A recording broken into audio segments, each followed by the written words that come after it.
stand on your 2 feet and look up to the sky. Open up your heart and let your spirit fly. All right. Hi, everybody. I'm Bob Noonan. And I'm Roger McDermott. And welcome back to Stepping Out. Stepping Out is a recovery program that Roger and I do. We're all in recovery for something, but a lot of people are in recovery from drugs, alcohol, workaholism. But the world needs peace and recovery. And today we're going to talk about bringing peace, hopefully. God always has a plan for peace. Roger, in Jeremiah and also in Ezekiel, they're warned about, beware of those who say peace, peace, and there is no peace. For they plaster the crack in the wall, but when the rain comes, the wall falls. And they bandage the wounds of my people so they were not serious. See, it talks about minimizing.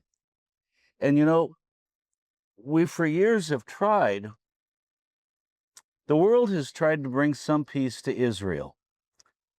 But there's also, I believe, demonic forces that don't want any peace in Israel, and they want to destroy God's chosen people. We got a very special guest today, Roger, Jim Casparie. Jim, how are you? I'm doing great, Bob. Roger, nice to be with you tonight.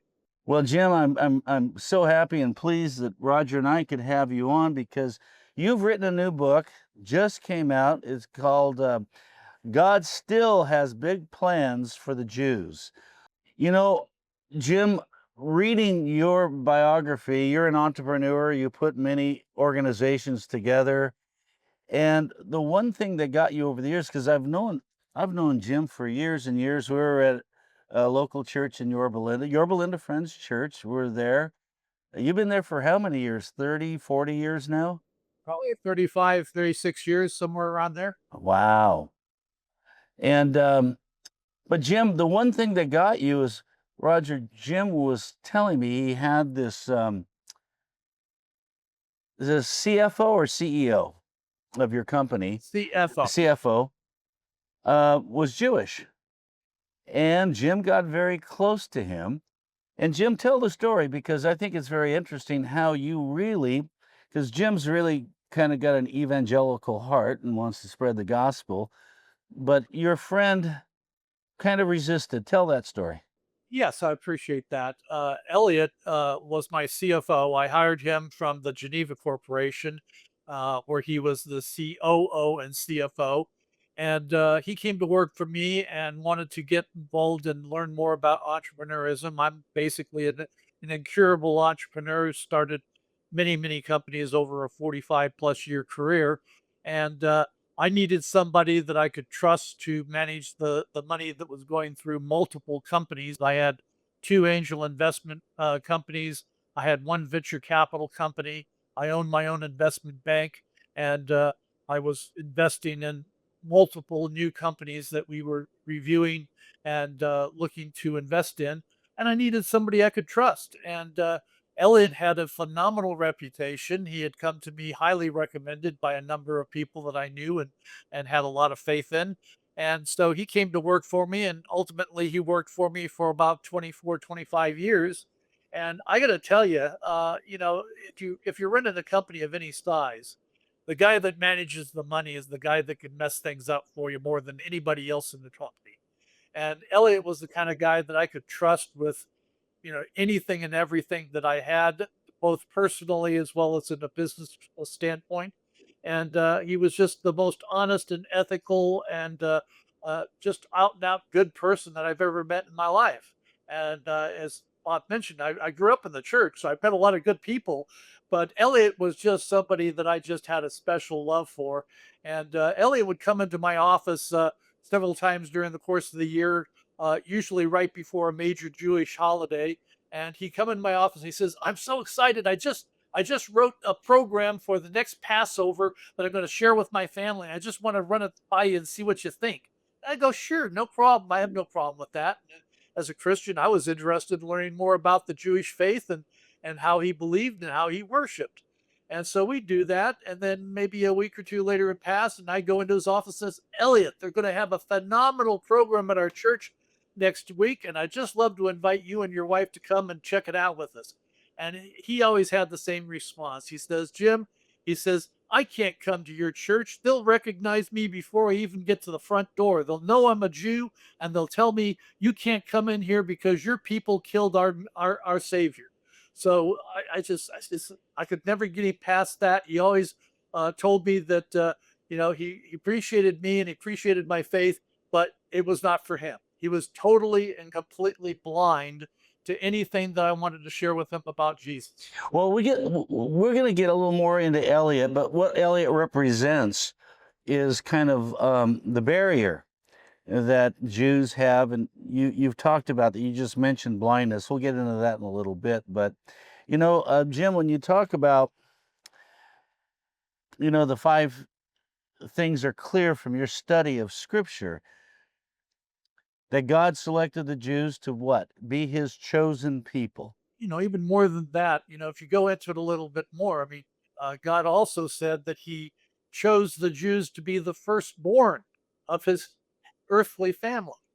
And so to be the firstborn is significant in the Jewish faith, because the firstborn always inherits a double portion and always becomes the leader of the family as the family moves on. And as the parents die, the firstborn is the one that picks up the mantle and carries the family cross literally forward.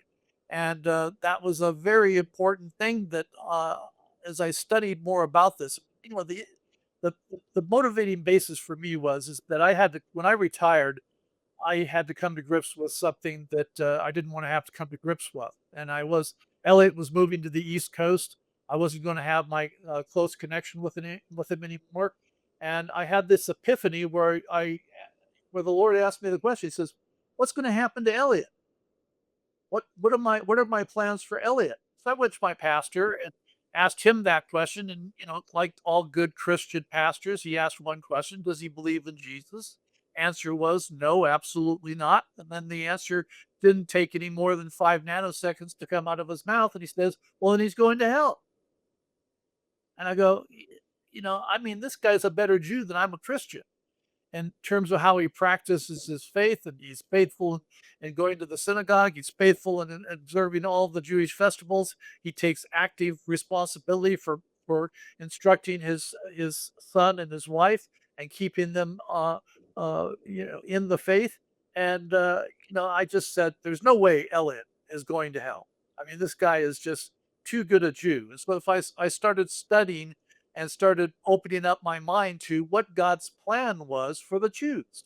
So it wasn't just Elliot. I knew other Jews that practiced their faith very, very sincerely and very diligently. And I go, there's got to be a way that God's chosen people, God's firstborn of his own earthly family, are not going to be subject to being condemned to hell for eternities just simply because they did not recognize Jesus. And of course, we read in Romans 9 through 11 that God made the Jews blind. That's why I use the word blind for Elliot, is because the Jews were made blind by God to not recognize Jesus as Messiah. And he did that for a purpose, because if he hadn't done that, the Jewish religion, or the Christian religion under Jesus, could have been completely and totally separate for the Jews, had it not been for what I call the fork in the road, where the Jews basically said, I cannot accept Jesus, because to do that, I've got to give up on asking Gentiles to be circumcised. I got to give up on asking Gentiles to, not be concerned about what food they eat and what practices they practice in their daily lives. And if they refuse to go to synagogue and refuse to make sacrifices, as we've done for thousands of years, then I can't accept them to be Christians in the sense of accepting Jesus. So Jews went one way, and the Gentiles went the other way. And by doing that, God opened a door that allowed all the world to see and Right. accept Jesus. So the gospel went out to the Gentiles. So, but the Bible's pretty clear. Jesus said, I'm the way, the truth, and the life. You even write that in your book. And nobody comes to the Father but through me. That's exactly right. And that's the stumbling block. And so I say, in my book, I say that there's a blindness among the Jews, but there's also a blindness among the Christians. Because what happened, Right. when you talk to a lot of Christians, and they're people like me, they're brought up in the church, and they got the same basic New Testament book to study, and it says, "I'm the way, the truth, and life. No one comes to the Father except by me. If you don't accept Jesus, you're not going to go to heaven." And so, what are we going to do with that? Well, there's a concept called supersessionism. I don't know if you're familiar with it or not. And Yes, supersessionism yes. basically teaches among biblical scholars that at the cross there was a separation, and the separation was is that the Jews lost their inheritance because they rejected Jesus, and that inheritance transferred over to the Gentiles. So now the Gentiles are supposedly the ones to inherit the promised land, and the Jews are cut out of the picture. Yeah, there's a Roger. There's a whole new thinking today that Christians are the new Israel in Jerusalem, right, Jim? That's what And so, supersessionism would teach, is that a Gentile Christian right, is the new Israel, and right. that that is something But see, that the problem I have with that is the 7,000 promises that God gives Israel. And I mean, there's thousands of promises in the Old Testament, and we're seeing those. I know Hal Lindsey was a dear friend of mine, and he passed a few months back. But he said there's only a couple prophecies that have not been. Everything's ready to go right now, and so we'll have to see. But when you look at all the covenants, that God made with Israel, and so I think you're right. Oh, I know you're right, because all you got to do is read Revelation, and you see how God saves Israel well, and redeems them. not exactly, because I think that that's not quite obvious. And one of the things that has bothered me for years, and I didn't really know the answer to it, but I don't know how many books on the Book of Revelation you've read, but you mentioned Hal Lindsey, and he was certainly a big influence on me. And I loved his book, The Late Great Planet Earth. When he wrote it, I thought it was fantastic, and so did a lot of people. I came from the Jesus Revolution time period, and even Hal Lindsey, out of all the books I've read on Revelation, not one of them will give any credence to chapter 7 of the book of Revelations. They'll say that chapter 7 is allegorical, chapter 7 is symbolic, chapter 7 means nothing significant to the story of Revelations, and yet the first 9 verses of chapter 7 of the book of Revelation says there's 144,000 Jews that are named by 12,000 unit segments by tribe, every single one of them in the book of Revelations. And everyone seems to ignore that.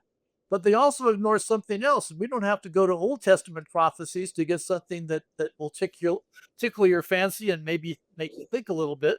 And that says that in Revelations chapter 15, we basically have Satan's been defeated. He's been cast into the lake of fire. So is the beast and the Antichrist and all this sort of stuff. And there's a great big celebration going on in heaven on the glass sea that's right in front of the throne of God.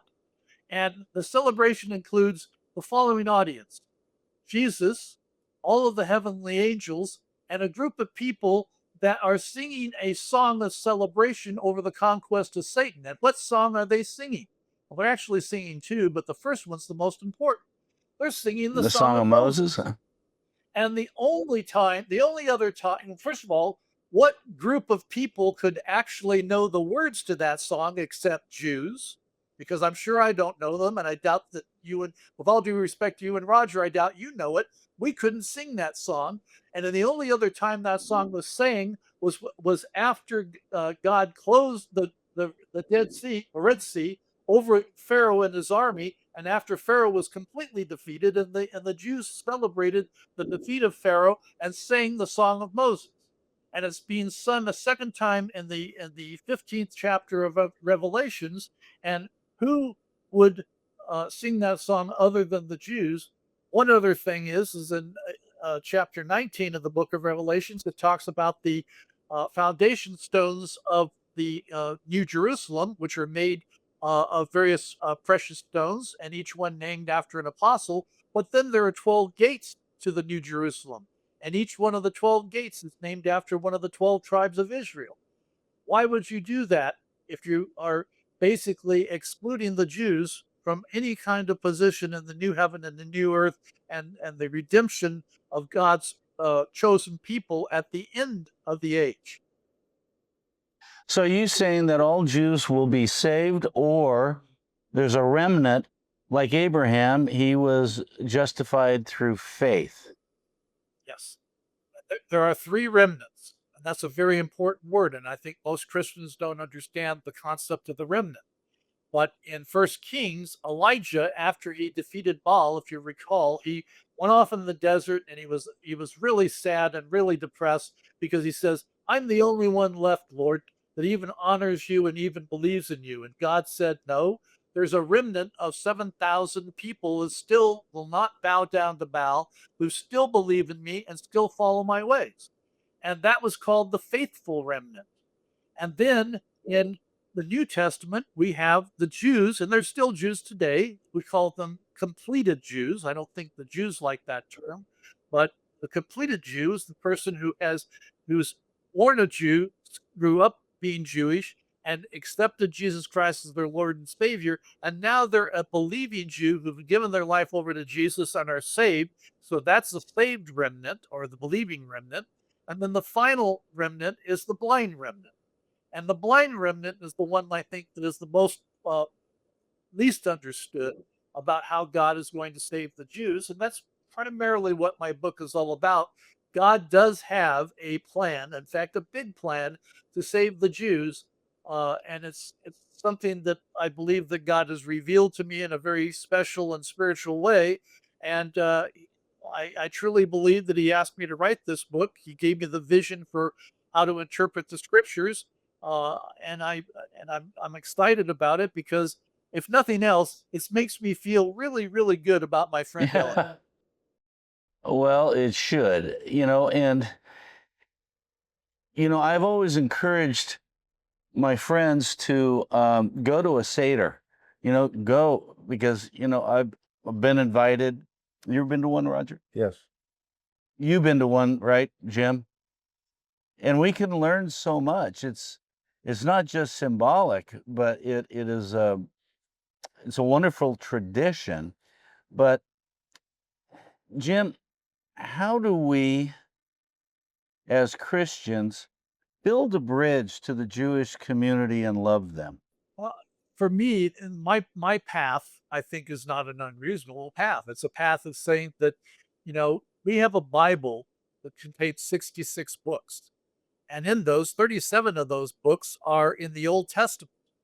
And it takes two-thirds of the volume of our Holy Scriptures, which we call universally, not just the Old Testament, not just the New Testament. The whole book is called the inspired Word of God.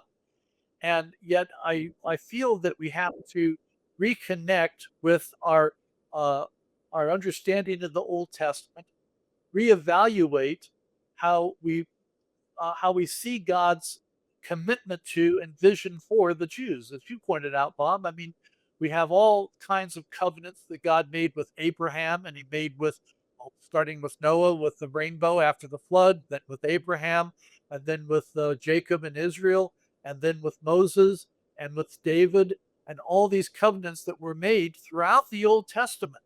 Do we ignore those? Was God not serious? Some people will even go so far as to say if God cannot keep His word to the Jews, then how can we as Christians believe that He'll keep His word with us? And so I think part of building this bridge is to understand that God has a foundational love for His chosen people, the Jews.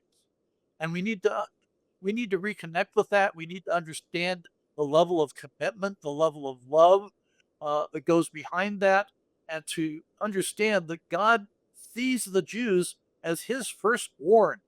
He's not going to abandon them. He's not going to let them reject Jesus and get away with it. I mean, if you think about it, the Old Testament, the Jews constantly rejected God and traded him for what? A false idol. Then in the New Testament, the Jews reject Jesus and trade him for what? God the Father. So if the Jews are trading Jesus for God the Father in the New Testament, won't God and Jesus forgive that over the repeated rejection that they did in the Old Testament where they traded him for a false god, an idol? Right.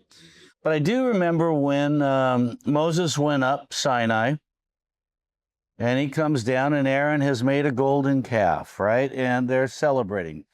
We've all seen Charlton Heston come down the mountain and throw the tablets and fire and brimstone. But it was almost like you know, those who want to follow God come over to my side, and those that wanted to stay by the golden calf, they died that night. And, as Joshua said, choose this day who you are going to serve. As for me, I will serve the Lord in my family. And so when we see God, oh man, I was reading Jeremiah 6 today and Ezekiel 13, and God is just coming down. I'm going to destroy you, and I'm bringing your enemies in to obliterate you. And, um, it wasn't very pleasant. I'm going to scatter you. Um, but what happens is the story of Nehemiah. So he's in Babylon. How would you like to have his job, Jim? He's the taster for the king, right? So if anyone dies first, it's Nehemiah. But it also tells me that the king trusted him. And that one day he comes in and his brothers had told him what's going on in Jerusalem and how the gates are torn down and the graves of their fathers are overturned. And Azaractus said, Nehemiah, you look sad, but I know you're not sick. What's going on, basically? He says, well, why wouldn't I be? He tells the truth. And he said, this is what's happened in Jerusalem. And the king says, what do you want to do about it? You see, sometimes when we tell somebody with some good authority, we can get a good answer. And he says, I want to go and rebuild. Now, Jim and Roger, there's nothing in Nehemiah's portfolio and his resume that says he's a contractor, okay? He just wanted to go build. King says, okay, what do you need? He goes, I just need letters so I can get across enemy territory. That's when the king says, no, I'm sending my army with you. Now, I think for all of us men, especially, when we cross enemy territory, we need to have an army with us, the guys we go to Bible study, the guys that we pray with all the time, whatever that is. But I'm thinking there's another promise. God took them away for 70 plus years, and then he's going to restore Israel. Well, and we also have another thing that occurs to me when I went through the study is that, you know, what was the reason why God called Israel into this assignment to take on the role of being his chosen people? And the answer to that is that God gave the Jews what sometimes we refer to in business as a stretch goal. Okay. He gave them a stretch goal. In fact, it was such a big stretch goal that it was impossible for them to be able to complete because he says, I want you to be an example to the world of who I am. I want you to be holy because I am holy. And they couldn't do it. And every time they tried to do it, sometimes when your boss asks you to do something and he's asking you to do something that you just don't think you can do, you can get really depressed and possibly even not be able to complete the job because you just don't think you can do it. But other people will rise to the challenge. And the Jews occasionally rose to the challenge and other times got depressed and fell back. And, Nehemiah had a tremendous job to go back and build the walls of Jerusalem. And, that's the problem that we have in the way we see the Jews. We don't seem to understand and appreciate that God gave them such a stretch goal that he knew was impossible. and that he knew eventually could only be accomplished by his son Jesus. And so when Jesus came to do what they could not do, they had a hard time. In fact, they couldn't accept what he did for them because they were unable to let go of their history, tradition, and heritage. And anybody who knows a Jew, there's nothing that means more to them than their history, tradition, and heritage. That is so important to a Jew, more so than any of us, because it is everything that they are and everything that they live for. I was going to say tradition. We've all seen Tavia and Fiddler on the Roof.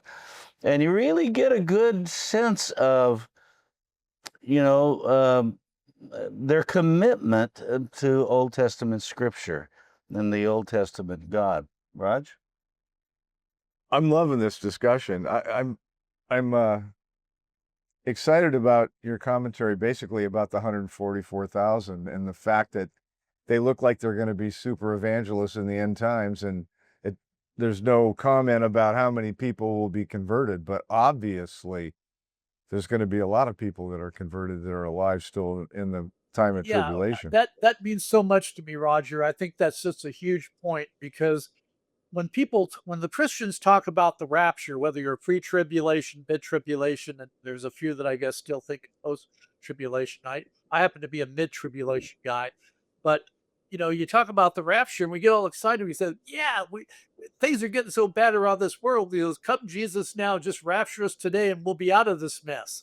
And we don't think about what's going to happen because if you're mid-tribulation rapturous and all us Christians get taken off the earth, so to keep us from having to go through all that harshness of the latter half of the tribulation, there's still people on the planet. There's still people that can be saved. And we have two prophets, but those prophets are not there to save anybody. They're there to accuse the Antichrist for being who he is and what he is and where he came from. And all they do day and night in Jerusalem is they tell everybody what a horrible, evil person the Antichrist is. They eventually kill him after trying to do it for most of the 3.5 years. They finally get him to die, only temporarily. But who's going to bring the gospel message to those people that remain after the rapture? And the answer to that question, Roger, exactly what you just said, is there's 144,000 Jews that are going to be given that task. Or And should when we they, call them the chosen people are given that task? yes. Well, and the Yeah. question is, and I don't answer this in my book, but it's one that people ask, well, how were the 144,000 chosen? And we don't know that, but I assume that all of the 144,000 are what we call part of the blind remnant. They were exposed to Jesus during their life, and it says in Hebrews that they lived their life in expectation and in hope that the Messiah would come. And they Well, Jim, died. let me ask you this. Most of the time when I've read this when I was a young Christian, I don't know why I thought this, but help me with this. I thought all the 144,000 are coming from Israel. I'm wondering if 144,000 are Jews scattered around the world plus Israel. I would take the latter, Bob. I really would, and the reason for that is because at the exile, we know that first the Assyrians conquered the Israel, which was the 10 tribes, and Assyria took those 10 tribes and basically dispersed them throughout their empire, and so we call those the lost 10 tribes of Israel. Nobody knows where they are. Through the miracle of DNA and DNA tracing, I think some people are starting to find out where some of those tribes might have ended up, but that's another story. But the 10 tribes are the lost tribes. The other, Judah, only represented the tribe of Judah and Benjamin.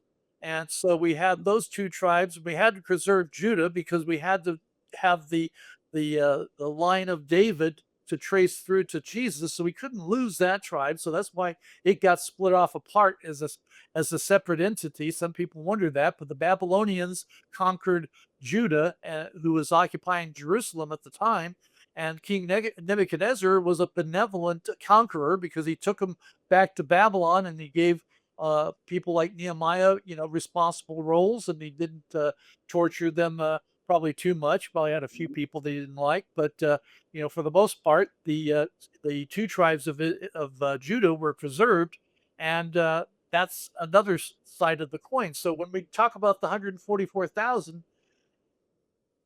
I won't go into the fact that if you go through the list is not the same 12 tribes that you would read as the sons of Jacob, or otherwise referred to as Israel in the Old Testament. But and one of the significant substitutions is Levi, which is normally not included as one of the 12 tribes, is one of the 12 tribes listed in chapter 7 of the book of Revelation. Right. All of a sudden, you have a priestly tribe Hmm. involved in this campaign to preach the gospel to the most rebellious Wow. and most evil Wow. people ever to walk the face of the planet. So, Jim, let me ask you this, because come up to current days, there's a blindness that you said that God gave the Jews. And I think there's a supernatural evilness that Satan is using to get the world to hate Israel. And it's been that way since the beginning, the founding of Israel. From Moses, the Exodus, having Israel, and how many times were they attacked? The enemy has wanted to destroy every person in Israel. And we saw it in World War II. We're seeing it today with little slogans like "from the river to the sea." But we know that God is not going to allow anyone to wipe out his chosen people. And I think, I was telling Jim the other day, I have a couple dear friends that are Christian, and they're angry at Israel, and they're saying Israel's committing genocide in Gaza. When the world knows that Hamas is actually, how do you fight a war with terrorists that hide under schools and hospitals, have killed 1,200 that one day and took hostages? This is a supernatural evil, Jim. Well, it is. And, this is the same people that God, remember when the Jews came into the promised land, God said, you have to conquer this land. You cannot allow any of the people who occupy this land today to live. You cannot marry the women. You cannot preserve the children. You go into a town, you kill the women, you kill the children, you kill the men, you kill the animals, you kill everything. Nothing survives.